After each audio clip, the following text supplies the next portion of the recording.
고요함. 평창동의 언덕에 자리 잡은 박진우 회장의 2층짜리 저택을 정의하는 단어는 그것 하나뿐이었다. 모든 것이 제자리에 정돈된 먼지 한 톨 허용하지 않는 완벽한 고요함. 마치 누군가 사는 집이 아니라 최고급 가구들로 채워진 거대한 쇼룸 같았다. 그리고 서윤나 61세는 지난 8년간 이 쇼룸에 보이지 않는 관리인이었다. 오후 4시 물리치료를 마친 안주인 한소희 58세 여사가 탄 검은색 제네시스 9590이 소리 없이 저택의 철문 안으로 미끄러져 들어왔다. 윤나는 부엌 창가에서 그 모습을 묵묵히 지켜보았다.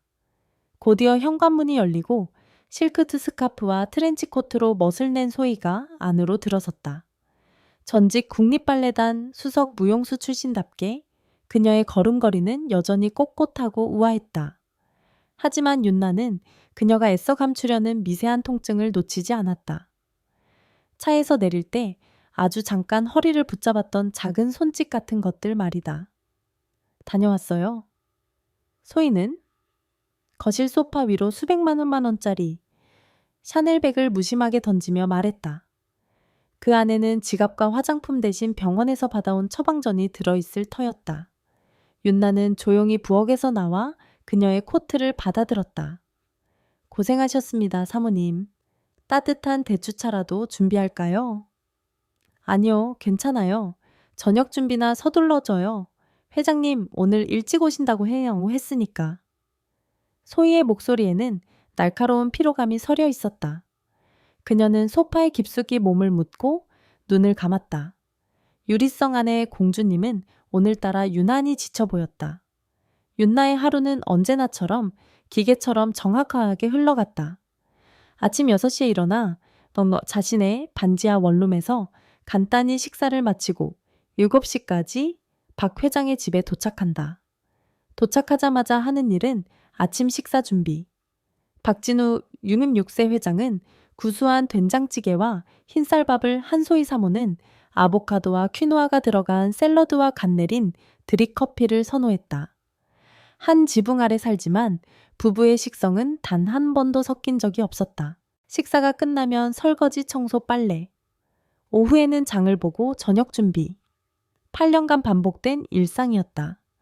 윤나는 이 집의 모든 것을 알았다. 회장님의 서재 책상 3번째 서랍에 비상약이 있다는 것도, 사모님이 가장 아끼는 에르메스 접시가 찬장 어디에 있는지도, 심지어 부부의 침실이 언제부터인가 각 방으로 바뀌었다는 사실도 그녀는 침구 시트를 갈 때마다 말없이 확인해야 했다. 최근 들어 집안의 분위기는 더 차갑게 가라앉았다. 회장님은 퇴근 후 서재에 틀어박혀 혼자 위스키를 마시는 날이 잦아졌고, 사모님은 부쩍 물리치료를 다니는 횟수가 늘었다. 윤나는 아무것도 묻지 않았다. 그것이 고용인의 미덕이었으니까. 그날 저녁 식사는 무거운 침묵 속에서 끝이 났다. 회장님은 식사를 마치자마자 서재로 들어갔고, 소희는 홀로 거실 소파에 앉아 와인을 마셨다. 윤나가 마지막 접시를 닦아 찬장에 넣고 있을 때였다. 윤나 씨. 등 뒤에서 들려온 목소리에 윤나는 고무장갑을 낀 손을 멈췄다. 소희가 어느새 부엌 입구에 와인잔을 든 채 서 있었다. 평소의 우아함과는 어울리지 않게 그녀의 눈가가 미세하게 붉었다. 네, 사모님. 잠깐 얘기 좀 할 수 있을까? 심상치 않은 분위기였다. 윤나는 고무장갑을 벗고 손을 닦으며 앞치마를 풀었다. 거실 소파에 나란히 앉자 괴종시계의 초침 소리만이 정적을 갈랐다. 소희는 한참 동안 와인잔만 빙빙 돌리다 마침내 결심한 듯 입을 열었다. 이 얘기는 회장님께는 절대 하면 안 돼요. 우리끼리만 아는 거예요. 약속해줘요. 물론입니다, 사모님. 8년간 쌓은 신뢰가 있었다. 윤나는 조용히 고개를 끄덕였다. 소희의 손이 가늘게 떨리고 있었다. 사실 내가 결혼 생활이 너무 힘들어. 처음에는 흔한 재벌가의 문제라고 생각했다. 시댁 문제 혹은 자식 문제.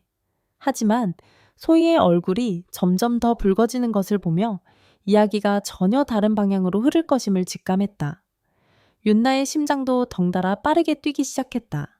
남편이 나쁜 사람은 아니야. 오히려 너무 건강해서 문제지.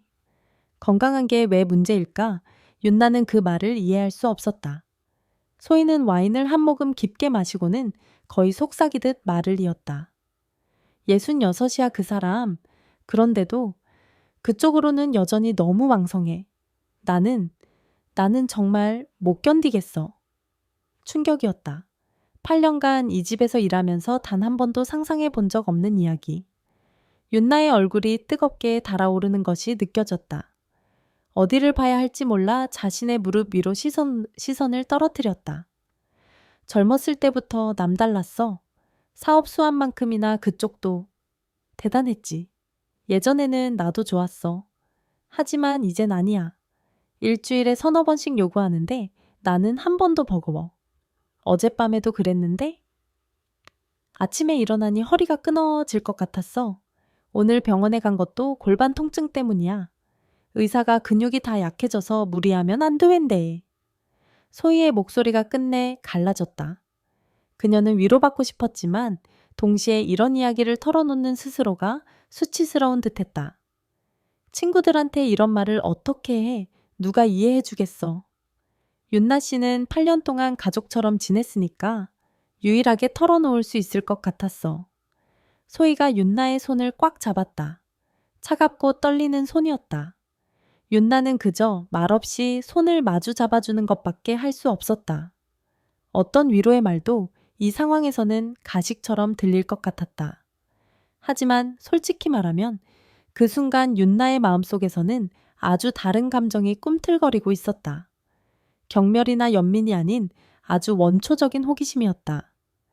66인데 사모님이 감당하기 힘들 정도라고. 자신도 모르게 서재에 있을 박 회장에 대한 새로운 상상이 피어올랐다. 빨래를 갤 때 만졌던 그의 두툼한 셔츠, 청소를 하며 스쳐 지나갔던 그의 단단한 어깨 정원에서 들려오던 그의 힘있는 목소리. 그 모든 것이 전혀 다른 의미로 다가왔다. 그날 밤 윤나는 자신의 반지하 원룸으로 돌아와서도 잠을 이룰 수 없었다. 낡은 싱크대와 작은 냉장고가 전부인 비좁은 공간. 창문 너머로는 시끄러운 골목길 소음이 들려왔다. 평창동의 그 거대하고 고요한 저택과는 너무나도 다른 세상이었다. 윤나는 8년 전 교통사고로 남편을 잃었다. 그때 그녀의 나이 53이었다. 아이도 없이 혼자 남겨진 후 그녀는 여자로서의 삶을 완전히 포기하고 살았다. 먹고 살기 위해 닥치는 대로 일했고 감정 같은 건 사치라고 여겼다. 하지만 오늘 밤 소희의 고백은 오랫동안 굳게 닫혀있던 윤나의 마음에 작은 돌멩이를 던졌다. 잊고 살았던 무언가가 수면 아래에서 꿈틀거리기 시작했다. 침대에 누워 천장의 눅눅한 얼룩을 바라보며 그녀는 남편과의 마지막 밤을 떠올렸다.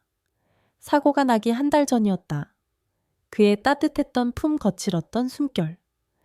8년이라는 시간이 모든 것을 지워버렸다고 생각했는데 아니었다. 윤나는 천천히 몸을 일으켜 낡은 화장대 앞에 앉았다. 작은 거울 속에는 고된 세월이 그대로 새겨진 한 여자의 얼굴이 있었다. 푸석한 피부 깊어진 눈가의 주름, 희끗희끗한 머리카락, 늘 보던 모습이었다. 하지만 오늘따라 낯설었다. 그녀는 자신도 모르게 손을 들어 자신의 목선을 쓸어보았다. 그리고 잠옷의 단추를 하나 풀었다. 거울 속에는 아주 오랫동안 잊고 지냈던 한 여자가 희미한 형광등 불빛 아래서 그녀를 가만히 응시하고 있었다. 8년 만에 처음으로 그녀는 거울 속의 인물이 가정부 서윤나가 아닌 그저 여자 서윤나임을 깨달았다. 유리성에 첫 번째 균열이 생기는 순간이었다. 다음 날 아침 평창동 저택의 주방은 여느 때와 다름없었다. 보글보글 된장찌개 끓는 소리, 토스터에서 빵이 구워지는 소리, 그리고 그 모든 소리를 지휘하는 서윤나의 분주한 움직임까지. 하지만 그녀의 내면은 전날 밤의 고요한 폭풍으로 완전히 다른 세상이 되어 있었다. 현관문을 열고 들어서는 순간부터 심장이 평소보다 2배는 빨리 뛰었다. 박 회장님이 거실에서 신문을 보고 계신다는 사실 하나만으로도 부엌의 공기가 희박하게 느껴졌다. 찌개의 간을 보면서도 설거지를 하면서도 온 신경은 거실의 그에게로 향해 있었다. 신문 넘기는 소리, 커피 마시는 소리, 심지어 나직한 헛기침 소리까지. 어제까지는 그저 배경소음이었던 모든 것이 오늘은 그녀의 심장을 올가매는 선명한 음악이 되어 있었다. 윤나 씨 잘 왔어요. 거실에서 들려오는 목소리에 윤나는 저도 모르게 어깨를 흠칫 떨었다. 네, 회장님. 안녕히 주무셨어요. 오늘따라 얼굴이 좀 상기됐네. 어디 안 좋아요? 아, 아닙니다. 아침에 좀 서둘러 걸어왔더니 그런가 봅니다. 거짓말이었다. 긴장 때문이었다. 박 회장을 바라보는 자신의 시선이 어제와는 완전히 달라져 있음을 느꼈다. 66. 하지만 잘 관리된 몸 꼿꼿한 허리 힘있는 목소리. 한소희 사모의 말처럼 정말 나이가 무색했다. 바로 그때였다. 저택 2층에 있는 개인 헬스장에서 운동을 마친 박 회장이 목에 수건을 두른 채 부엌으로 들어섰다. 살짝 열린 최고급 실크 가운 사이로 나이에 어울리지 않는 단단한 가슴 근육이 언뜻 보였다. 땀과 비누 냄새가 섞인 남자의 향기가 확 끼쳐왔다. 윤나는 냉장고에서 물을 꺼내려다 말고 순간 숨을 멈췄다. 쨍그랑 손에 들고 있던 유리 접시가 힘없이 미끄러져 대리석 바닥으로 떨어졌다. 산산조각 난 유리 파편들이 그녀의 놀란 심장처럼 흩어졌다. 어이쿠, 윤나 씨, 괜찮아요? 다치지 않았어요. 박 회장이 놀라 다가왔다. 윤나는 당황해서 얼굴이 새빨개진 채 고개를 숙였다. 죄송합니다, 회장님. 제가 잠시 정신이 나갔나 봅니다. 됐어요. 다치지만 않았으면. 내가 치울 테니 가만히 있어요. 그의 크고 두꺼운 손이 빗자루를 드는 모습을 윤나는 멍하니 바라볼 수밖에 없었다. 오전 10시 일주일에 3번 오는 가사도우미 오미영 52세 씨가 경쾌한 목소리로 들어섰다. 수다스럽지만 마음은 따뜻한 그녀는 이 집안의 활력소이자 움직이는 정보통이었다. 어머님 오셨어요. 미영은 윤나를 어머님이라 부르며 따랐다. 그녀는 부엌으로 들어오자마자 혀를 찼다. 세상에 한 지붕 아래서 밥도 따로 드신데 회장님은 된장찌개, 사모님은 샐러드. 쯧쯧쯧 이러니 전기 붙을 새가 있나. 윤나는 그저 쓴웃음을 지을 뿐이었다. 미영은 아랑곳하지 않고 말을 이었다. 그래도 우리 회장님은 정말 대단하시지 않아요? 자기 관리하시는 것 좀 봐. 어깨가 떡 벌어지신 게 좀 60대가 아니라 저 40대 같으시다니까. 웬만한 젊은 남자들 저리 가라야. 그 말에 윤나의 심장이 다시 한번 쿵 하고 내려앉았다. 미영의 가벼운 칭찬이 어젯밤 소희가 했던 고백과 겹쳐지며 묘한 상상을 불러일으켰다. 그날 오후였다.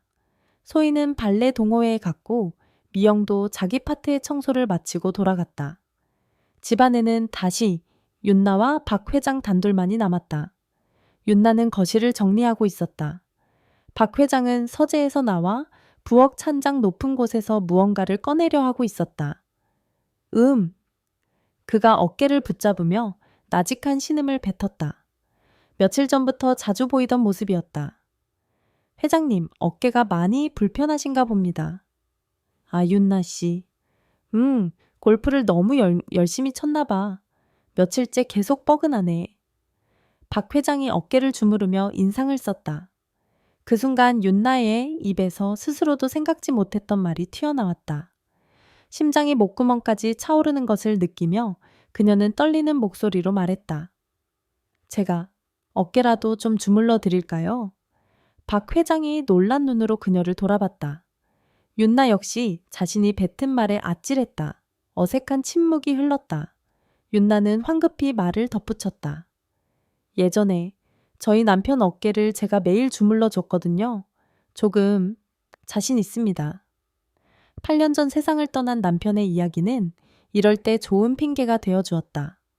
박 회장은 잠시 망설이는 듯 하더니 이내 고개를 끄덕였다. 그럼 부탁 좀 합시다. 병원 갈 시간은 없고 정말 불편해서 그래요. 윤나는 마른 침을 삼켰다. 거실 소파에 박 회장이 등을 돌리고 앉았다. 윤나는 천천히 아주 천천히 그의 등 뒤로 다가갔다. 심장이 터져나갈 것만 같았다. 그럼 시작하겠습니다. 떨리는 손을 들어 그의 어깨 위에 올리는 순간 짜릿한 전류 같은 것이 흘렀다. 고급 셔츠 원단 너머로도 느껴지는 단단한 근육. 정말 66살의 남자가 맞을까? 이렇게 탄탄할 수가. 윤나는 조심스럽게 하지만 힘을 주어 어깨를 주무르기 시작했다. 아, 시원하네요. 윤나 씨 손이 참 따뜻해요. 그의 낮은 목소리가 귓가에 울렸다. 칭찬 한마디에 온몸에 피가 얼굴로 쏠리는 듯했다. 그녀는 대답 대신 더욱더 정성스럽게 손을 움직였다. 시간이 얼마나 흘렀을까? 그의 호흡이 점점 깊어지는 것이 느껴졌다. 바로 그때 그의 주머니에 있던 휴대폰이 요란하게 울렸다. 아, 미안해요. 박 회장이 급히 전화를 받았다. 깨져버린 마법의 순간이었다. 윤나는 재빨리 손을 떼고 두어 걸음 물러섰다. 손끝에는 그의 천과 단단한 근육의 감촉이 생생하게 남아 있었다. 저녁이 되고 소희가 동호회에서 돌아왔다. 그녀는 평소보다 기분이 좋아 보였다.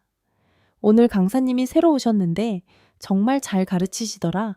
오랜만에 땀 좀 뺐네. 그녀는 식탁에 앉아 즐겁게 이야기하다가 문득 무언가 생각난 듯 말했다. 아, 맞다. 여보, 나 다음 주 금요일부터 2박 3일로 제주도 동창 모임에 다녀올 거예요. 티켓 예약했어요.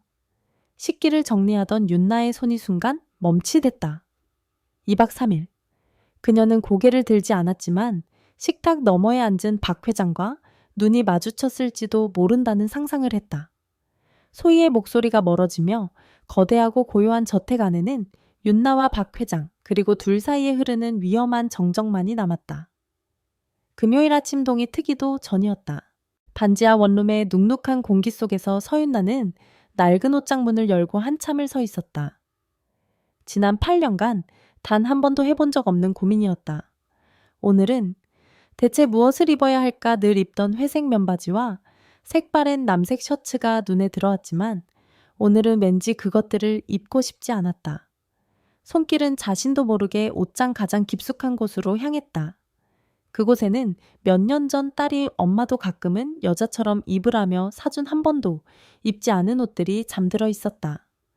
그녀는 그 중에서 옅은 비취색 블라우스를 꺼내 들었다. 화려하지는 않지만 어두침침한 그녀의 옷들 사이에서는 홀로 봄을 외치는 듯한 색이었다.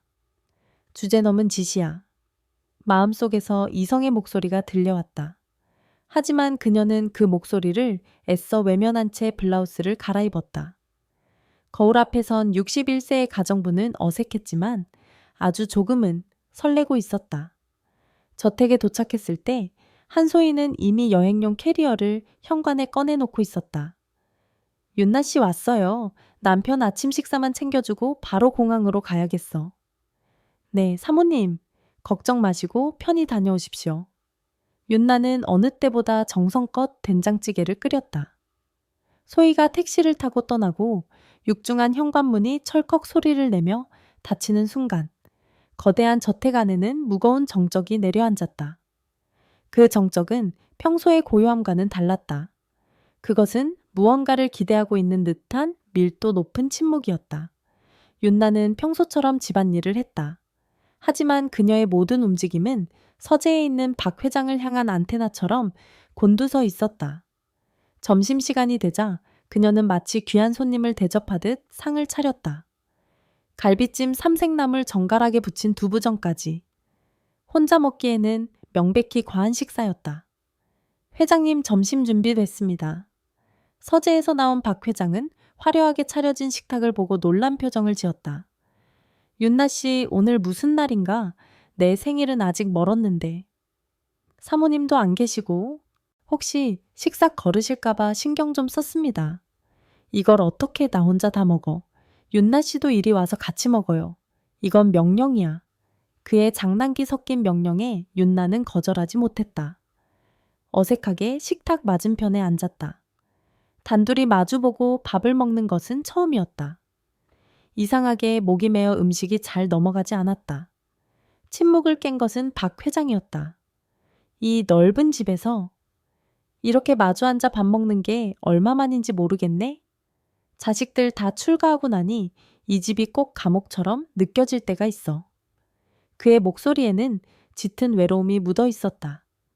윤나 씨가 없었으면 이 집은 아마 사람이 사는 온기라고는 없는 텅 빈 공간이었을 거야. 과찬이십니다, 회장님. 아니, 진심이야. 8년 동안 정말 고마웠소. 식사 후 박 회장은 서재로 들어가지 않고 거실 소파에 앉았다. 윤나가 부엌을 정리하고 있을 때 그가 와인병과 잔 2개를 들고 나타났다.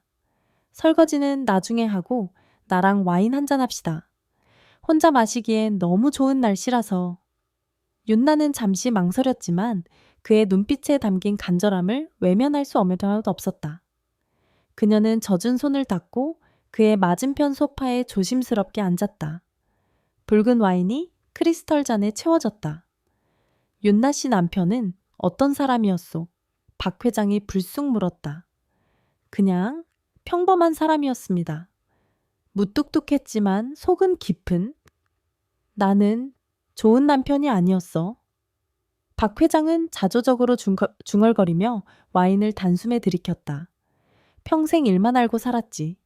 아내에게 다정하게 말 한마디 건네는 법도 자식들과 제대로 놀아주는 법도 배우지 못했어. 정신 차리고 보니 내 곁에는 아무도 없더군.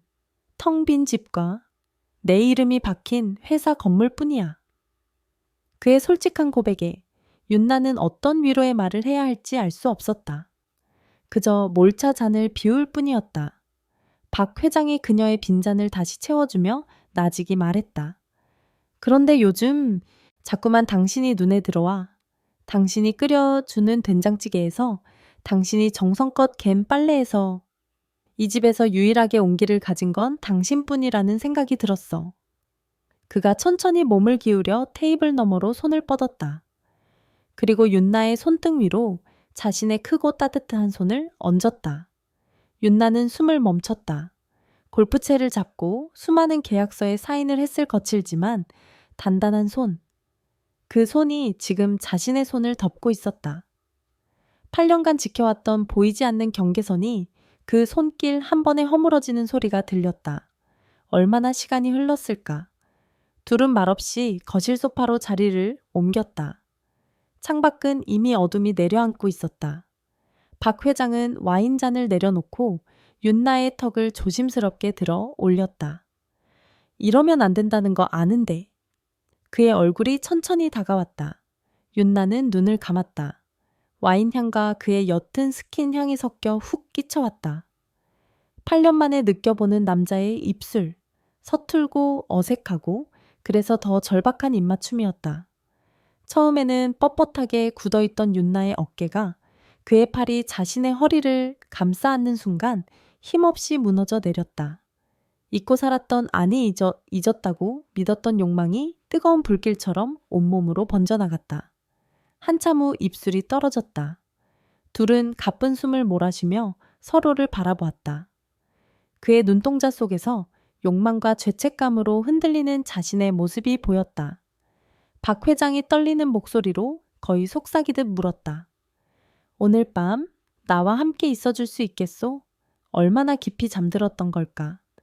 서윤나를 깨운 것은 알람 소리가 아닌 낯선 침실 안으로 파고드는 눈부신 아침 햇살이었다.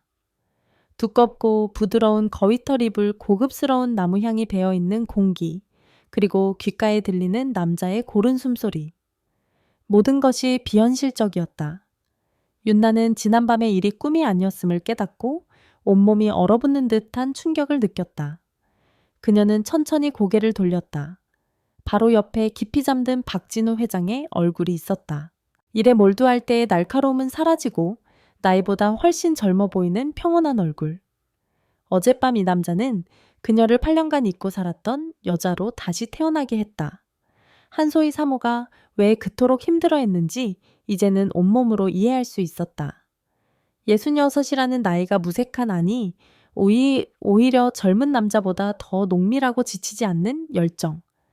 하지만 사모에게는 고통이었을 그 힘이 메마른 땅에 담비처럼 내렸던 윤나에게는 살아있다는 황홀한 증거였다. 내가 무슨 짓을 한 거지? 황홀감 뒤로 시커먼 죄책감이 해일처럼 밀려왔다.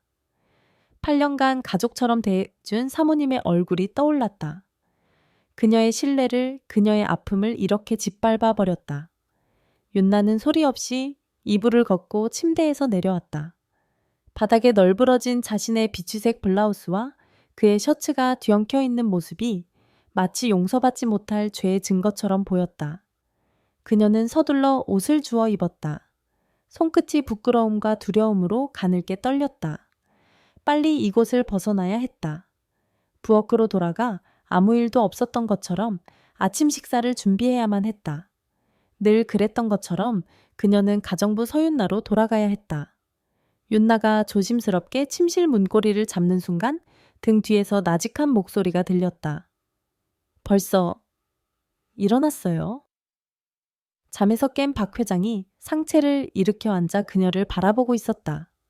잠이 덜 깬 목소리는 평소에 위험 있는 회장님의 것이 아니었다. 그저 한 남자 박진우의 목소리였다. 아, 네 회장님. 아침 식사 준비해야 해서. 윤나는 차마 그의 눈을 마주보지 못하고 고개를 숙였다. 박 회장은 침대에서 내려와 그녀에게 다가왔다. 그리고는 부드럽게 그녀의 어깨를 감싸 안았다. 괜찮아요? 그 한마디에 애써 단단하게 쌓아 올렸던 윤나의 방어벽이 무너져 내릴 것 같았다. 그녀는 아무 대답도 하지 못했다. 후회하오? 그의 조심스러운 물음에 윤나는 아주 잠시 망설이다가 고개를 가로저었다. 아니요, 후회는 하지 않습니다. 거짓말이었다. 후회와 죄책감으로 심장이 까맣게 타들어 가고 있었다. 하지만 동시에 후회하지 않는다는 말 또한 진심이었다. 8년 만에 처음으로 살아있음을 느낀 그 순간을 어떻게 후회할 수 있을까? 그녀의 대답에 박 회장은 안도한 듯 그녀를 더 꽉 끌어안았다. 고맙소. 나 역시 정말 오랜만이었어. 이렇게 마음이 편안했던 게. 그의 품은 따뜻하고 단단했다. 잠시나마 이 품에 더 안겨있고 싶다는 위험한 생각이 들었지만 윤나는 조심스럽게 그를 밀어냈다. 이제 정말 아침 준비를 해야 합니다. 같이 합시다. 네. 오늘은 내가 보조할 테니 윤나 씨가 주방장이 되어주시오. 박 회장은 아이처럼 웃으며 그녀의 손을 잡고 부엌으로 향했다. 처음 있는 일이었다. 이 거대한 저택의 주인이 가정부와 함께 아침을 준비하는 풍경.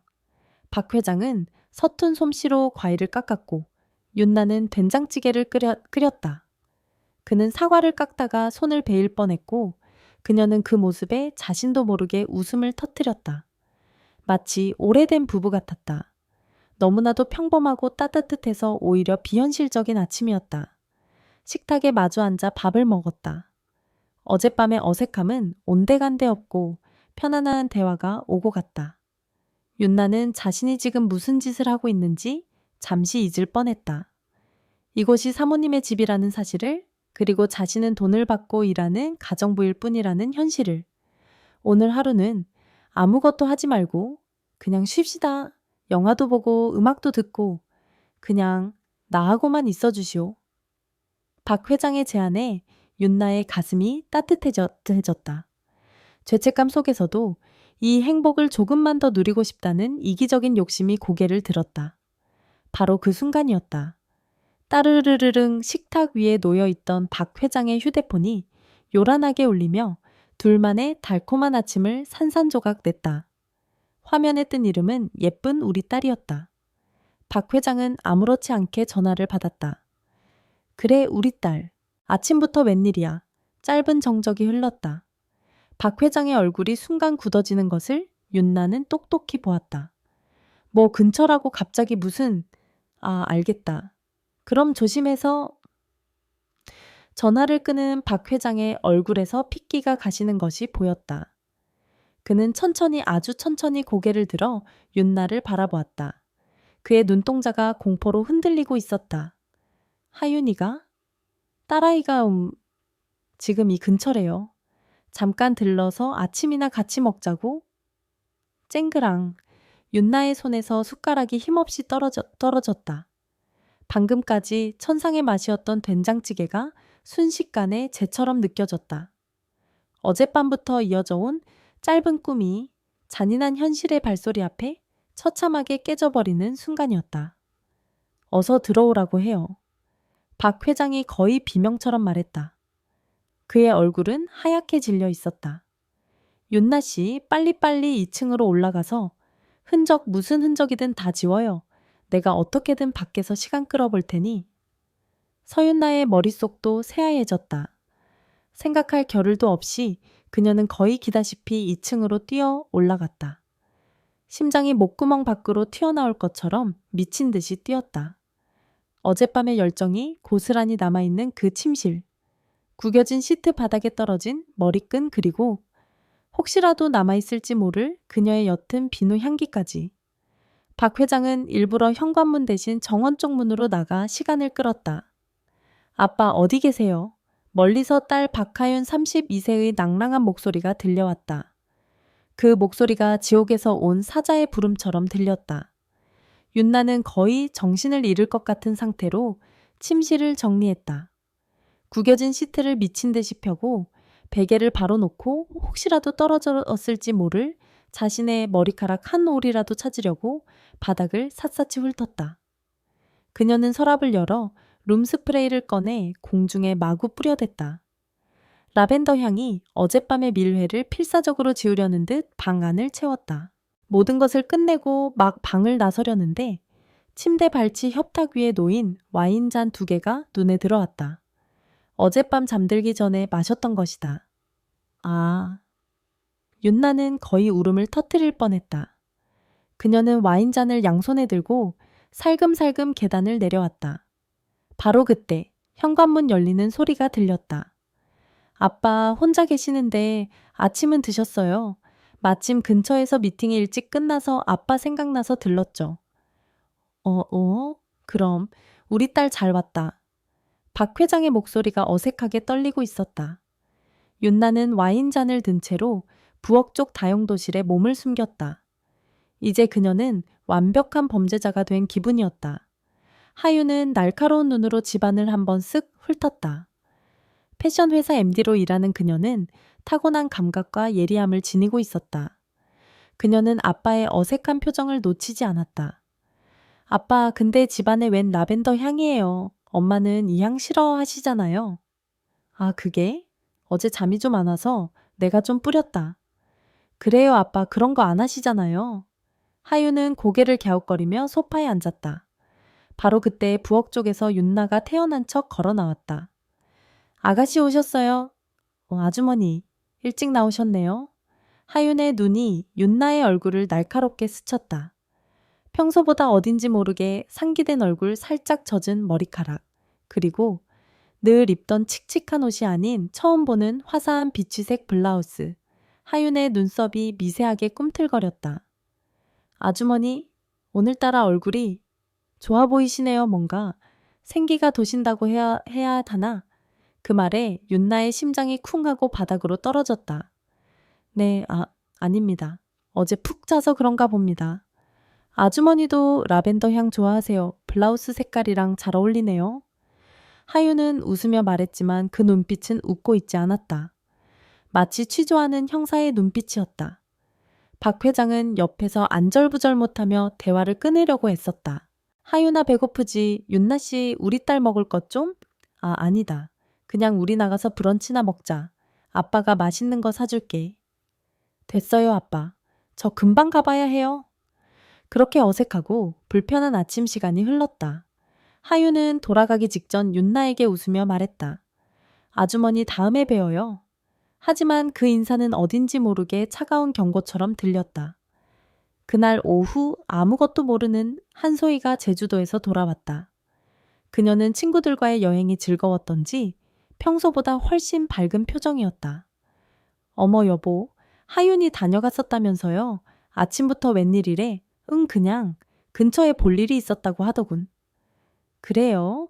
윤나 씨, 우리 남편 식사는 잘 챙겨줬어요? 네, 사모님. 그럼요. 윤나는 거짓말을 하며 죄책감에 고개를 들 수 없었다. 자신이 저지른 배신 위로 너무나도 태연하고 행복해 보이는 사모님의 얼굴이 겹쳐졌다. 그날 밤 모든 일을 마치고 퇴근하기 전이었다. 윤나는 사모님의 침실을 마지막으로 정리하고 있었다. 소희는 화장대 앞에 앉아 크림을 바르다 말고 코를 킁킁거렸다. 무슨 향이지? 그녀는 자리에서 일어나 침대 쪽으로 걸어갔다. 그리고는 베개에 코를 묶고 깊게 냄새를 맡았다. 그녀의 미간이 서서히 찌푸려졌다. 이상하다. 소희는 고개를 들어 윤나를 바라보았다. 그녀의 눈은 더 이상 따뜻하고 우아한 안주인의 것이 아니었다. 본능적으로 자신의 영역을 침범당한 암컷 짐승의 눈빛이었다. 윤나 씨. 네, 사모님. 내 침대 시트에서 왜 당신 비누 냄새가 나지? 네, 제 비누 냄새라고요. 서윤나의 등 뒤로 식은땀이 흘렀다. 그녀는 애써 태연한 표정을 지으며 되물었다. 제가 오늘 아침에 이불 정리를 하다가 그때 냄새가 뱄나 봅니다. 죄송합니다, 사모님. 신경 썼어야 했는데. 그것은 궁지에 몰린 자가 내놓을 수 있는 최선의, 그러나 너무나도 어설픈 변명이었다. 한소희는 더 이상 아무 말도 하지 않았다. 그저 알 수 없는 눈빛으로 윤나를 잠시 쳐다보다가 됐어요.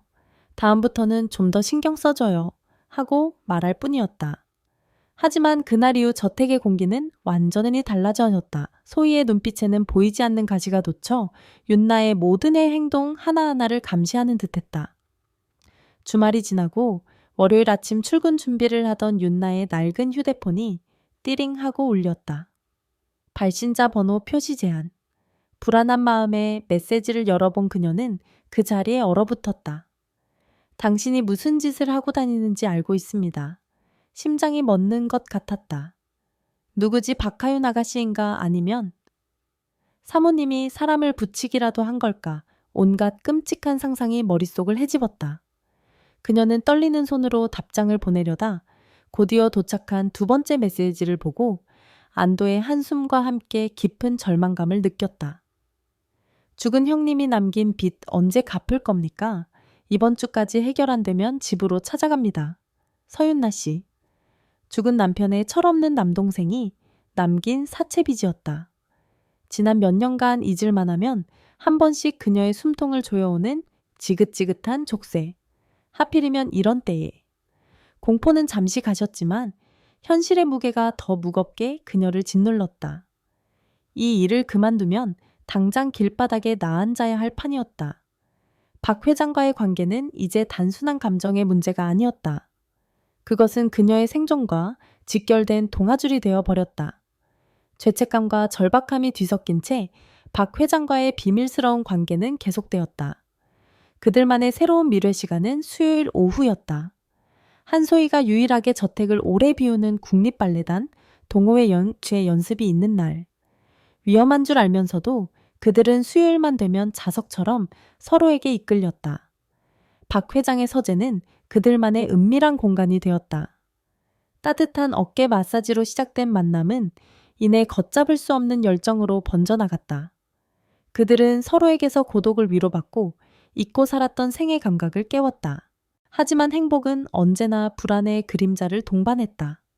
그들은 작은 소리에도 소스라치게 놀랐고 창밖을 수시로 확인했다. 윤나는 자신의 향수도 비누도 모두 바꿨다. 혹시라도 작은 흔적이라도 남길까봐 전전긍긍했다. 그러던 어느 수요일이었다. 그날따라 유난히 서로에게 깊이 빠져들어 시간 가는 줄 모르고 있었다. 박 회장이 윤나의 허리를 감싸 안고 그녀의 귓가에 사랑을 속삭이던 바로 그 순간이었다. 아빠. 서재 밖 복도에서 들려온 박하윤의 목소리에 두 사람은 화들짝 놀라 얼어붙었다. 오늘 근처에서 외근하다가 엄마 연습 끝나는 시간 맞춰서 같이 들어가려고 왔죠. 엄마 아직 안 오셨어요. 박 회장은 황급히 윤나를 밀치고 옷매무새를 가다듬었다. 윤나는 거의 혼비백산하여 서재 구석에 작은 소파 뒤로 몸을 숨겼다. 박 회장이 쿵쾅거리는 심장을 애써 진정시키며 서재 문을 열었다. 하윤아 웬일이냐? 미리 연락이라도 주지. 서프라이즈죠, 어라. 아빠 얼굴이 왜 이렇게 빨개요? 서재가 좀 덥나? 하윤은 예리한 눈으로 서재 안을 훑어보았다. 어지럽게 흩어진 서류들, 그리고 테이블 위에 놓인 찻잔 2개. 하나는 박 회장의 것이었고 다른 하나는 가정부들이 쓰는 평범한 머그잔이었다. 손님 오셨었어요. 아니, 그냥 내가 차 마시다가 물도 마시고. 박 회장의 변명은 어설펐다. 하유는 더 이상 캐묻지 않고 소파에 앉았다. 하지만 그녀의 눈은 끊임없이 무언가를 찾듯 서재 안을 배회했다. 소파 뒤에 숨어있던 윤나는 숨조차 제대로 쉴 수 없었다. 들키기 일보 직전의 상황. 시간은 영원처럼 더디게 흘러갔다. 얼마 후 한소희가 돌아왔고 하유는 그제야 자리에서 일어났다. 그럼 엄마랑 저녁 먹고 들어갈게요. 아빠 서재에만 너무 계시지 마세요. 건강이 안 좋아요. 하유는 의미심장한 말을 남기고 엄마와 함께 거실로 나갔다. 그녀가 나가자마자 윤나는 거의 탈진한 상태로 소파 뒤에서 기어 나왔다. 하윤이 막 현관문을 나서려던 참이었다. 그녀는 신발을 신다가 무언가 발에 걸리는 것을 느꼈다. 고개를 숙여보니 그것은 서재 앞 카펫 위에 떨어져 있는 작고 낡은 단추 하나였다. 윤나가 오늘 입고 온 값싼 카디건에서 떨어진 것이 분명했다. 하유는 아무도 모르게 그 단추를 조용히 주워 자신의 핸드백에 넣었다. 그녀의 입가에 차갑고 날카로운 미소가 걸렸다. 이제 확신이 들었다. 이 집에서는 지금 무언가 아주 더럽고 비밀스러운 일이 벌어지고 있었다. 그날 저녁 한소희는 자신의 드레스룸에서 보석함을 정리하고 있었다. 벨벳 위에서 반짝이는 다이아몬드 목걸이와 사파이어 귀걸이. 하지만 그녀의 눈은 보석을 보고 있지 않았다. 그때 딸 박하윤이 조용히 들어왔다. 그녀의 손에는 선물 상자가 아닌 작고 초라한 단추 하나가 들려 있었다. 하윤은 그 단추를 마치 중요한 증거물을 제출하듯 엄마의 벨벳 보석함 위에 조심스럽게 올려놓았다. 수억 원을 호가하는 보석들, 옆에 놓인 낡은 플라스틱 단추는 너무나도 이질적이고 천박해 보였다. 엄마. 하윤의 목소리는 낮고 차분했다. 이건 엄마 것도 아빠 것도 아니에요. 아빠 서재 앞 카펫에서 주웠어요. 한소희의 손이 멈칫했다. 그녀는 아무 말 없이 그 단추를 노려보았다. 박하윤이 누구의 것인지 굳이 말하지 않아도 소희는 본능적으로 알 수 있었다. 오늘 아침 서윤나가 입고 있던 값싼 카디건에 달려있던 바로 그 단추였다. 의심의 씨앗은 이제 흉측한 확신이 되어 그녀의 마음속에 뿌리를 내렸다. 그날 이후 한소희는 변했다. 더 이상 남편에게 투덜대거나 자신의 아픔을 호소하지 않았다. 대신 그녀는 소리 없는 사냥꾼이 되었다. 밤늦게 모두가 잠든 후 그녀는 서재에 앉아 남편의 통화 기록과 카드 명세서를 뒤졌다. 직접적인 증거는 없었다. 그들은 그만큼 치밀했다. 결국 그녀는 집안 곳곳에 설치된 CCTV 기록을 확인하기 시작했다. 그리고 마침내 패턴을 발견했다. 수요일. 유독 수요일 오후만 되면 서윤나는 퇴근 시간을 훌쩍 넘겨서까지 집에 머물렀다. 남편의 차가 지하 주차장으로 들어오고 한참 뒤에야 그녀는 집을 나섰다. 화면 속에서 수요일의 서윤나는 다른 요일과는 미묘하게 다른 표정을 짓고 있었다. 무언가를 기다리는 듯한 설렘과 불안이 뒤섞인 얼굴. 소희의 행동은 윤나에게도 감지되었다. 사모님은 이상할 정도로 친절해졌다. 그녀의 어깨를 다정하게 두드리며 묻곤 했다. 윤나 씨 요즘 얼굴이 참 좋아. 무슨 좋은 일이라도 있는 거지? 그 다정함 뒤에 숨겨진 칼날을 느끼며 윤나는 등골이 서늘해졌다. 결전의 날은 다음 주 수요일에 찾아왔다. 아침 식사 자리에서 소희는 평소보다 밝은 목소리로 말했다. 나 오늘 새로 생긴 스파에 가볼까 해요. 청담동에 있는데 전신 관리를 받으려면 대여섯 시간은 좋게 걸린다네. 저녁 늦게나 들어올 것 같아요. 여보, 저녁은 윤나 씨더러 잘 챙겨달라고 해요. 그녀는 거울 앞에서 완벽하게 화장을 하며 차가운 미소를 지었다. 함정은 파놓았다.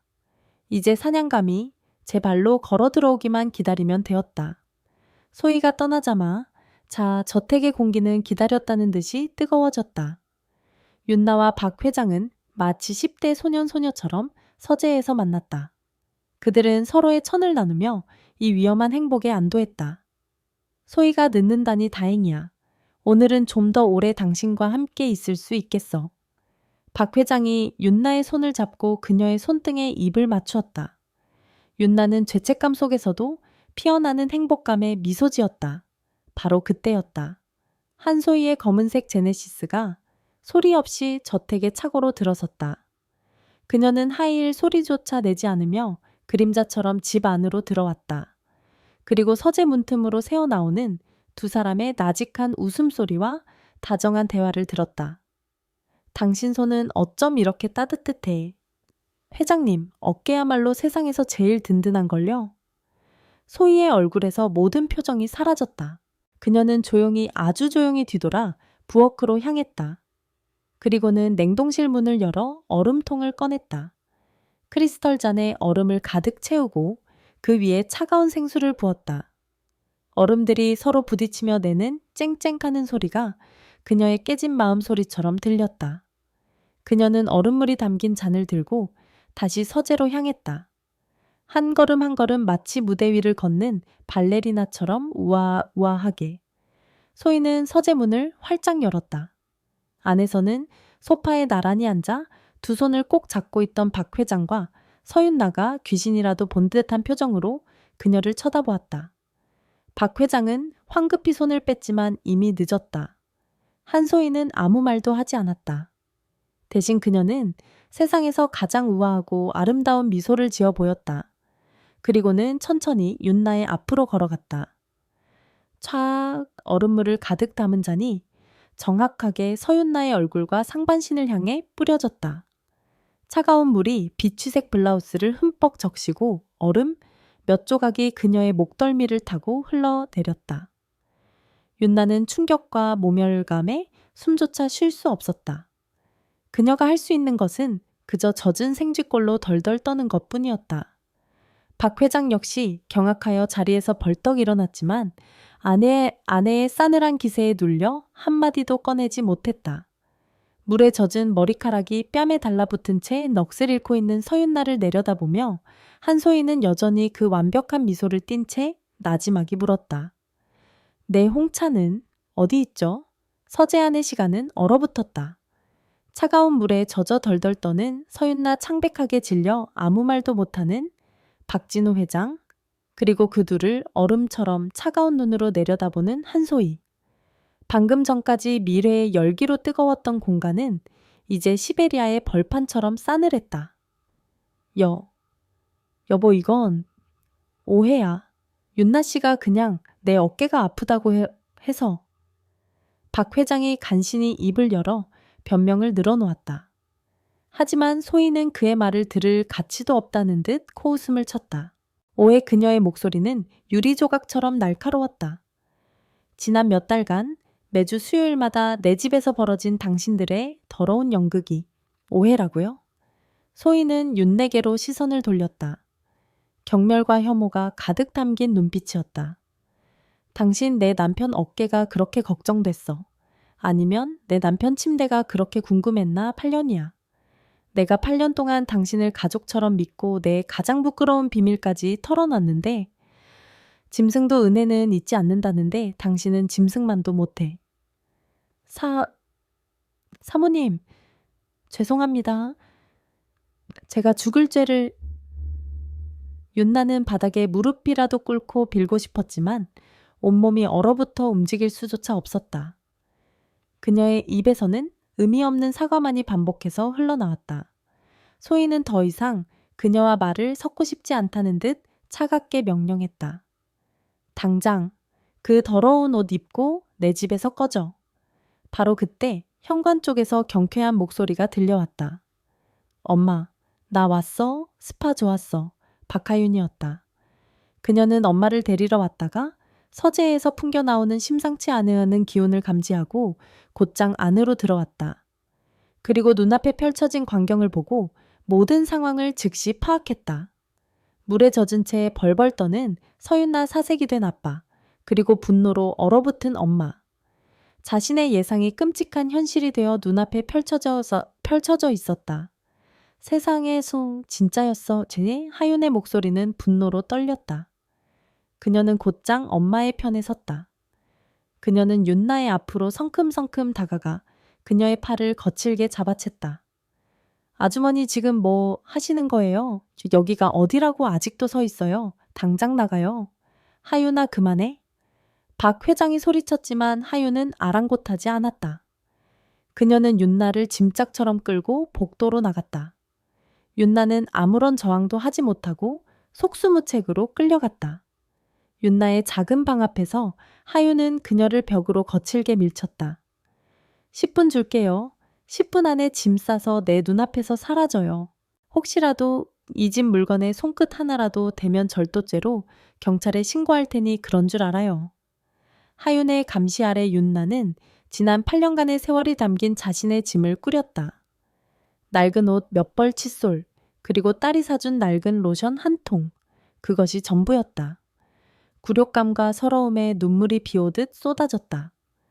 그녀가 짐을 챙겨 방에서 나오자 하윤은 마치 오물을 본다는 듯한 눈빛으로 그녀를 쏘아보며 말했다. 월급은 정산해서 보내줄 테니 2번 다시 우리 가족 앞에 나타나지 마세요. 아주머니 같은 사람 때문에 가족처럼이라는 말이 얼마나 위선적인지 깨달았으니까. 윤나는 아무 대꾸도 하지 못했다. 그녀는 작은 보따리를 든 채 거실을 가로질러 현관으로 향했다. 거실 소파에는 소희가 텅 빈 눈으로 허공을 응시하고 있었고 박 회장은 죄인처럼 고개를 숙인 채 서 있었다. 폭풍이 핥히고 지나간 폐허의 풍경이었다. 현관문을 나서기 직전 윤나는 마지막으로 용기를 내어 뒤를 돌아보았다. 그리고 소희를 향해 깊이 아주 깊이 고개를 숙였다. 정말 죄송합니다, 사모님. 그녀의 목소리는 물기와 함께 갈라져 나왔다. 그 말을 들은 소희는 천천히 고개를 돌려 윤나를 바라보았다. 그녀의 입술이 경멸감으로 비틀렸다. 2번 다시. 그 더러운 입으로 날 사모님이라고 부르지 마. 역겨우니까. 그 말이 마지막이었다. 윤나는 도망치듯 저택을 빠져나왔다. 육중한 철문이 등 뒤에서 닫히는 소리가 마치 그녀의 인생 한 챕터가 끝났음을 알리는 장송곡처럼 들렸다. 해가 저물어가는 평창동의 언덕길을 그녀는 정처 없이 걸어 내려왔다. 8년간 매일 오르내렸던 그 길. 하지만 오늘 그녀는 처음으로 이곳에서 쫓겨난 이방인이 되었다. 이제 그녀에게 남은 것은 낡은 보따리 하나와 지울 수 없는 죄책감, 그리고 당장 막막해진 생계뿐이었다. 평창동 저택에서 쫓겨난 후 서윤나의 삶은 끝없는 절벽 아래로 추락했다. 당장 다음 달 월세와 생활비가 막막했다. 그녀는 다음 날부터 곧바로 새로운 일자리를 찾아 나섰다. 하지만 현실은 냉혹했다. 이전에 박진우 회장님 댁에서 8년이나 일하셨네요. 경력이 좋으신데 추천인이 되어주실 수 있나요? 직업소개소 직원의 질문에 윤나는 아무 말도 할 수 없었다. 추천인. 한소희 사모가 그녀에 대해 과연 어떤 말을 해줄까?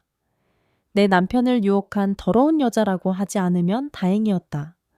결국 그녀는 다른 곳에 면접을 보러 가서도 이전 고용주와는 개인적인 사정으로 연락이 어렵다 하는 말만 되풀이해야 했고 그럴 때마다 면접관의 눈에는 의심의 빛이 스쳐갔다. 일주일이 지났지만 일자리는 구해지지 않았다. 통장 잔고는 바닥을 드러내고 있었고 사채업자의 빚 독촉 문자는 매일같이 날아들었다. 윤나는 결국 식당 주방 보조 자리라도 구하기 위해 허름한 동네 식당들을 전전했다. 그러던 어느 날 저녁 초라한 반지하 원룸으로 돌아온 그녀를 기다리고 있는 것은 문 앞에 놓인 두툼한 서류 봉투였다. 발신인은 없었다. 불안한 마음에 봉투를 열자 안에서는 5만 원권 돈다발이 쏟아져 나왔다. 좋기 몇 천만 원은 되어 보이는 거금이었다. 그리고 그 안에는 메모지 한 장이 들어있었다. 미안하오. 이걸로는 부족하겠지만 이걸로라도 새 출발의 보탬이 되길 바라오. BJ 박진우 회장이었다. 윤나는 돈다발을 보자마자 온몸을 부들부들 떨었다. 이것은 위로가 아니었다. 8년간의 충성과 짧지만 진심이었던 그녀의 마음에 대한 모욕이었다. 그는 그녀를 결국 돈으로 사려는 것이다. 윤나는 그 돈 봉투를 들고 당장 평창동으로 달려가 그의 얼굴에 던져버리고 싶었지만 그럴 용기도 자격도 없었다. 그녀는 돈다발을 방구석에 던져버리고 쭈그려 앉아 서럽게 울었다. 바로 그때 누군가 현관문을 거칠게 두드렸다. 사채업자인가 싶어 심장이 철렁 내려앉았지만 문 밖에서 들려온 목소리는 그녀가 가장 두려워하는 목소리였다. 서윤아 씨 안에 있는 거 알아요. 문 열어요. 한소희 그리고 박하윤 모녀였다. 그들이 어떻게 이 누추한 곳을 알아냈을까? 박 회장이 돈을 보냈다는 사실을 알고 쫓아온 것임이 분명했다. 윤나는 떨리는 손으로 문을 열었다. 문 앞에는 경멸과 분노로 가득 찬 두 여자가 서 있었다. 그들은 비좁고 눅눅한 윤나의 방을 벌레 보듯 훑어보았다. 어머, 꼴 좀 봐. 우리 집에서는 그렇게 고상한 척은 다 하더니 사는 곳은 꼭 시궁창 같네. 하윤이 비아냥거리며 말했다. 내 남편이 보낸 돈 받으셨나 봐. 소희가 차갑게 물었다.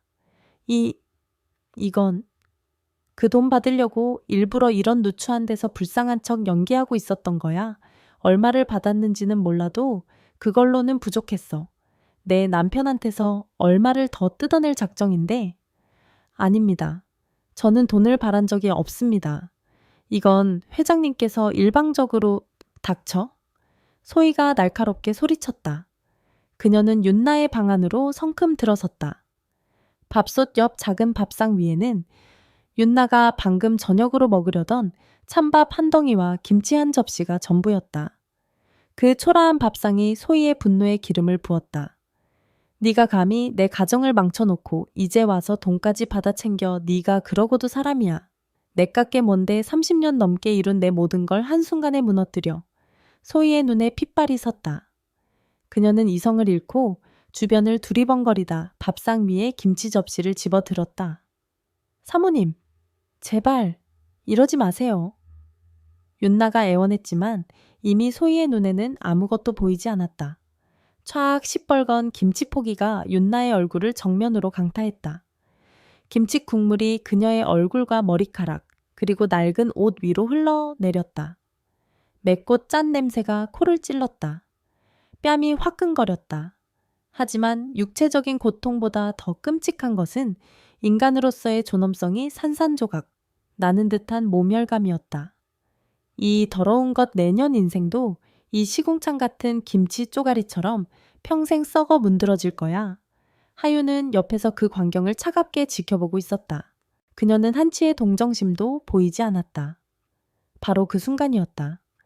열린 문틈으로 이 모든 광경을 보고 그대로 굳어버린 한 남자가 서 있었다. 돈봉투를 돌려받지 않자 걱정스러운 마음에 다시 찾아왔던 박진우 회장이었다.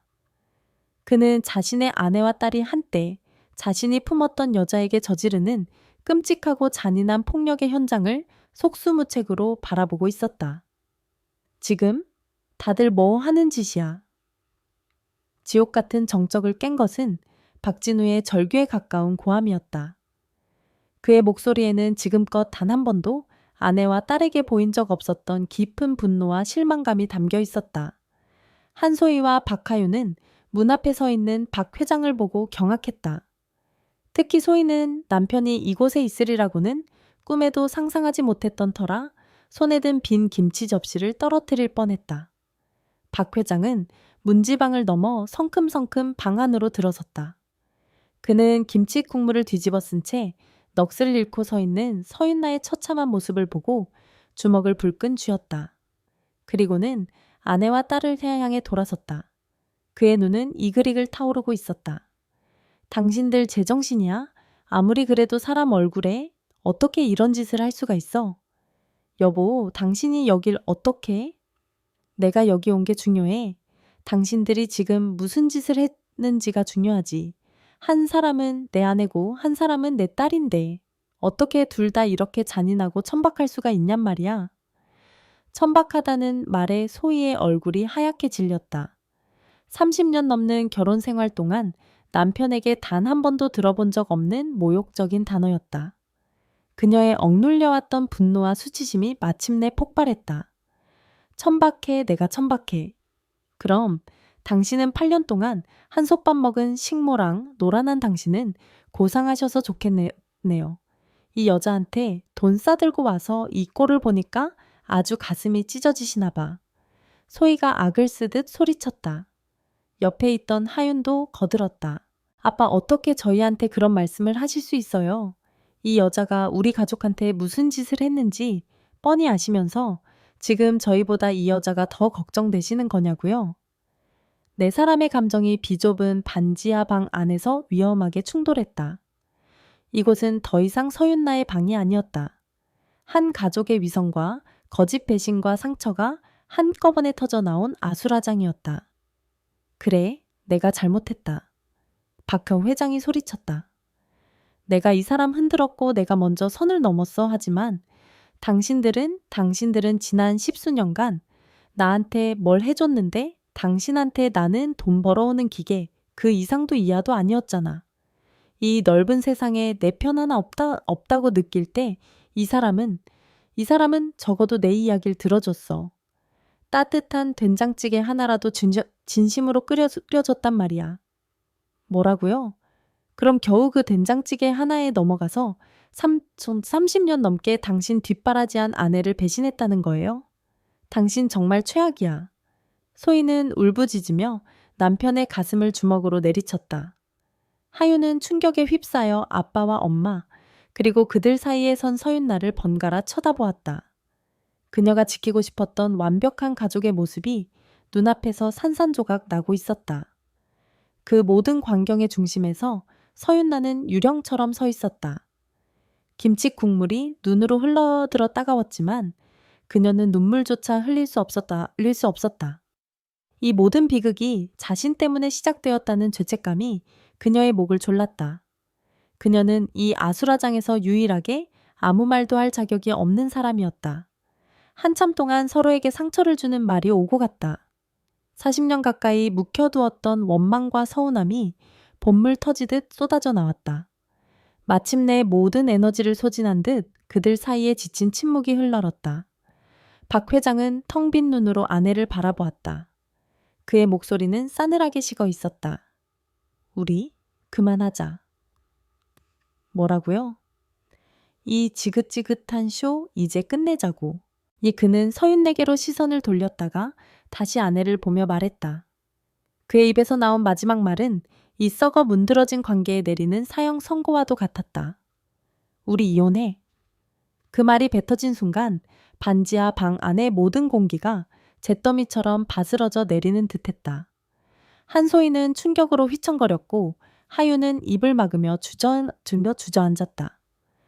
서윤나는 마침내 참았던 눈물을 터뜨리며 고개를 떨구었다. 한순간의 잘못된 선택이 결국 모두를 파멸로 이끌고 말았다. 한 달의 시간이 흘렀다.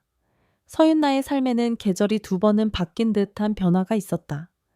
그녀는 동네의 작은 설렁탕집 주방에서 일했다.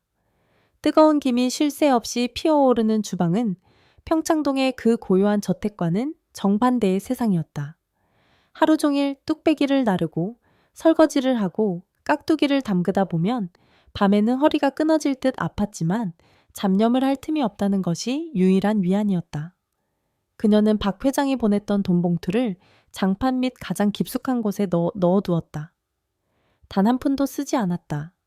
그것은 언젠가 반드시 돌려주어야 할 족쇄이자 그녀가 치러야 할 죄값의 일부였다. 어느 날 가게 마감을 하고 지친 몸을 이끌고 집으로 돌아왔을 때 우편함에 낯선 법무법인의 이름이 찍힌 등기 우편물이 꽂혀 있었다. 심장이 덜컥 내려앉았다. 이혼 소송의 증인으로 세려는 걸까? 아니면 위자료 청구 소송이라도 거는 걸까? 떨리는 손으로 편지를 뜯었다. 하지만 내용은 그녀의 예상과는 전혀 달랐다. 그것은 박진우 회장이 변호사를 통해 보낸 정중하지만 간절함이 묻어나는 편지였다. 마지막으로 딱 한 번만 만나고 싶다는 내용이었다. 약속 장소는 마포대교 중간에 있는 전망대였다. 차가운 강바람이 옷깃을 파고드는 쌀쌀한 가을 저녁이었다. 윤나는 일부러 설렁탕 집에서 입던 낡은 점퍼를 그대로 입고 나갔다. 더 이상 그에게 여자로 보이고 싶은 마음은 티끌만큼도 남아있지 않았다. 그가 먼저 와 있었다. 최고급 캐시미어 코트를 입고 있었지만 그의 어깨는 한 달 전보다 훨씬 더 무겁게 처져 보였다. 얼굴에는 깊은 피로와 고뇌의 흔적이 역력했다. 한때 그녀의 심장을 뛰게 했던 당당한 기업의 회장은 없었다. 그저 무너진 가정의 무게에 짓눌린 늙고 지친 한 남자만이 서 있을 뿐이었다. 두 사람은 한참 동안 아무 말도 없이 흐르는 강물만 내려다보았다. 수많은 차들이 헤드라이트를 밝히며 다리 위를 스쳐 지나갔지만 그들 주위만은 시간이 멈춘 듯 고요했다. 잘 지냈소. 침묵을 깬 것은 박 회장이었다. 네, 회장님은 괜찮으십니까? 괜찮을 리가 있겠소. 그는 자주적인 웃음을 지었다. 이혼은 하지 않았소. 소희도 나도. 세상 사람들 눈이 두려운 속물들이라. 집은 그대로인데 이제 그 안에는 사람 사는 온기라고는 한 점도 남지 않았지. 서로에게 유령 취급을 하며 살고 있소. 하윤이는 나를 잘 쳐다보지도 않아. 내가 평생을 바쳐 이룬 모든 것이 한순간에 다 제가 되어버린 기분이야. 그의 목소리는 강바람에 실려 공허하게 흩어졌다. 그는 고개를 돌려 윤나를 바라보았다. 그의 눈에 분노나 원망은 없었다. 그저 깊은 슬픔과 회한만이 담겨 있었다. 미안하오. 정말 미안하오. 내 외로움 때문에 당신을 내 지옥으로 끌어들였어. 당신에게 이런 끔찍한 상처를 주고 당신 인생을 망가뜨릴 생각은 아니었는데 그의 진심 어린 사과에 윤나의 눈시울이 뜨거워졌다. 그녀는 고개를 저었다. 아닙니다. 회장님 탓만이 아닙니다. 저 역시 원했던 일입니다. 제 안에도 분명히 그런 마음이 있었습니다. 그러니 너무 자책하지 마십시오. 그것은 서로의 죄를 덜어주기 위한 마지막 배려였다. 잠시 침묵이 흘렀다. 그래도 그 시간들만큼은 진심이었소. 내 평생에 그렇게 뜨거웠던 순간은 없었어. 저도 마찬가지였습니다. 짧고 뜨거웠던 꿈. 그 꿈의 대가는 너무나도 참혹했다. 윤나는 주머니에서 낡은 봉투를 꺼내 그에게 내밀었다. 박 회장이 보냈던 돈 봉투였다. 이건 받을 수 없습니다. 윤나 씨? 회장님께서 주신 마음은 감사하지만 이건 아닙니다. 제 죗값은 앞으로 제 힘으로 평생을 바쳐 갚아나가겠습니다. 그러니 회장님도 이제 그만 저를 놓아주십시오. 박 회장은 돈 봉투를 든 윤나의 손을 한참 동안 내려다보았다. 설거지로 거칠어진 작고 초라한 손. 그는 이제 그 손을 참아 잡을 수 없었다. 그는 천천히 고개를 끄덕였다. 그것이 그녀의 마지막 자존심임을 알기에. 알겠소. 당신 뜻이 그렇다면 그게 정말 마지막이었다. 더 이상 할 말은 남아있지 않았다. 그럼 가보겠습니다. 그래요. 윤나는 그에게 등을 보이고 천천히 걸었다. 박 회장은 그녀가 인파 속으로 완전히 사라질 때까지 그 자리에 못 박힌 듯 서 있었다. 윤나는 단 한 번도 뒤돌아보지 않았다. 눈물이 뺨을 타고 흘러 차가운 강바람에 스며들었다. 짧고 뜨거웠던 꿈은 이제 끝났다. 꿈에서 깨어난 현실은 시리고 아팠지만 이제는 온전히 자신의 두 발로 버텨내야만 했다. 그것이 그녀가 선택한 속죄의 시작이었다. 차가운 강바람이 뼈를 스치던 그날 이후 6달의 시간이 흘렀다. 계절은 혹독한 겨울을 지나 다시 새싹이 돋는 봄을 향해 가고 있었다. 서윤나의 삶도 혹한 길을 지나 조금씩 제자리를 찾아가고 있었다. 그녀는 여전히 동네 설렁탕집 주방에서 일했다. 일은 고되고 월급은 박봉이었지만 정직한 땀의 대가는 마음을 편안하게 했다. 처음에는 낯설어하던 주방 동료들도 묵묵하고 성실한 그녀의 모습에 조금씩 마음을 열었다.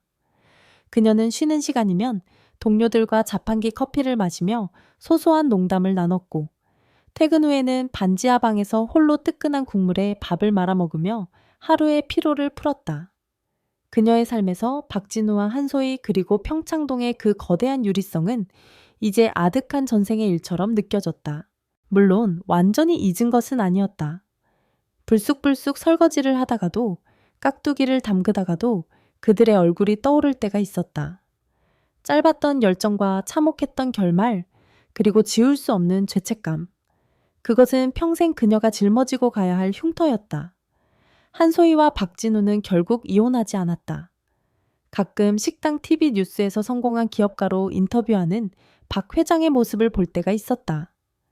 화면 속 그는 완벽하게 재기한 듯 보였지만 윤나는 그의 웃음 뒤에 숨겨진 깊은 공허함을 읽을 수 있었다. 그들은 세상 사람들 앞에서는 여전히 완벽한 쇼윈도 부부 행세를 하겠지만 육중한 철문이 닫힌 집 안에서는 서로를 그림자 취급하며 얼음 같은 고독 속에서 늙어갈 터였다. 박하윤은 아마도 그 둘 사이를 오가며 무너진 가정을 일으켜 세우려 애쓰겠지만 한번 깨진 유리는 결코 예전으로 돌아갈 수 없음을 그녀 또한 깨닫게 될 것이었다. 어느 일요일 오후 윤나는 고된 일주일의 일을 마치고 오랜만에 딸의 집을 찾았다. 엄마 얼굴이 왜 이렇게 헬쑥해? 식당 일이 힘들긴 힘든가 보네. 아니야, 괜찮아. 나이 들어서 그렇지. 딸이 차려준 따뜻한 저녁을 먹으며 윤나는 문득 평창동의 그 화려하지만 차가웠던 식탁을 떠올렸다. 된장찌개와 샐러드. 결코 섞이지 않던 두 개의 세상. 엄마, 근데 전에 일하던 그 집에서는 왜 그만둔 거야? 8년이나 일했는데 퇴직금은 제대로 받았어. 딸의 무심한 질문에 윤나는 설거지를 하던 손을 잠시 멈췄다. 그냥 이제 힘에 부쳐서 큰 집 살림이 보통 일이 아니잖니. 퇴직금은 넉넉히 챙겨주시더라. 그녀는 또다시 거짓말을 했다. 이 추악한 진실은 그녀가 무덤까지 홀로 안고 가야 할 비밀이었다. 집으로 돌아오는 버스, 안윤나는 차창 밖으로 붉게 물드는 저녁 노을을 바라보았다. 하루의 끝을 알리는 황혼. 그녀의 인생도 이제 황혼에 접어들고 있었다. 한때는 그 황혼이 너무나 외롭고 두려워 잘못된 불꽃에 손을 뻗기도 했다. 그 불꽃은 잠시 따뜻했지만 결국 자신과 주변 모두를 태워버리는 지옥불이 되었다. 이제 그녀는 깨달았다. 외로움은 피하는 것이 아니라 온전히 마주하고 견뎌내야 하는 인생의 한 부분이라는 것을. 사랑보다 더 중요한 것은 어떤 상황에서도 자기 자신을 잃지 않는 것이라는 사실을. 버스에서 내린 그녀는 정류장 벤치에 잠시 앉았다. 멀리서 불어오는 바람에 섞여 어디선가 피어나는 라일락 향기가 났다. 봄이 오고 있었다. 윤나는 자신도 모르게 희미한 미소를 지었다. 그것은 행복의 미소는 아니었다. 모든 것을 잃고 모든 것을 체념한 후에야 찾아오는 슬프지만 평온한 미소였다. 그녀는 자리에서 일어나 자신의 반지하 방을 향해 천천히 걸음을 옮겼다. 앞으로도 그녀의 삶은 고되고 외로울 것이다. 하지만 이제 그녀는 더 이상 길을 잃지 않을 것이다. 그녀는 자신의 두 발로 이 황혼의 길을 홀로 묵묵히 걸어갈 것이다. 그것이 그녀가 선택한 속죄이자 그녀 자신으로 돌아오는 유일한 길이었으니까. 도시의 불빛들이 하나둘 켜지기 시작한 거리 위로 62세 서윤나의 작은 그림자가 길게 늘어지고 있었다.